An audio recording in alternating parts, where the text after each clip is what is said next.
చేతులు ఎత్తమన్నాను అంటే అయ్యగారు మీరు ఎత్తమన్నారు కాబట్టి నేను ఎత్తాను అనకూడదు. బైబిల్లో నుంచే మీకు చెప్తాను. ఆ బైబిల్ మాటలు కనుక మీకు అర్థమైతే అసలు మీరు ఎత్తిన చెయ్యి దించలేక అట్లా ఉంటది అన్నమాట. స్తోత్రం చెప్పండి. కనుక అది బైబిల్లో ఏముందంటే 141వ కీర్తన 2వ శరణములో ఈ రీతిగా వ్రాయబడింది. నా ప్రార్థన ధూపం వలెనను చేతులెత్తుట సాయంకాల నైవేద్యం వలె ఉన్నది అని వ్రాయబడింది. అమ్మా దయచేసి బైబిల్ మీరు చూడదు, నా మొక్కలు చూడండి. అయిపోయింది, ట్రైన్ వెళ్ళిపోయిన తర్వాత స్టేషన్కి వస్తే ప్రయోజనం.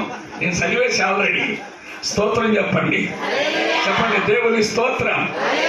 కనుక చేతులు ఎందుకు ఎత్తాలి అంటే మనము చేతులు ఎత్తుట ద్వారా దేవునికంట నైవేద్యం పెట్టినంత సంతోషం అట. హైందవులు తన ఇష్ట దైవానికి నైవేద్యం పెట్టిన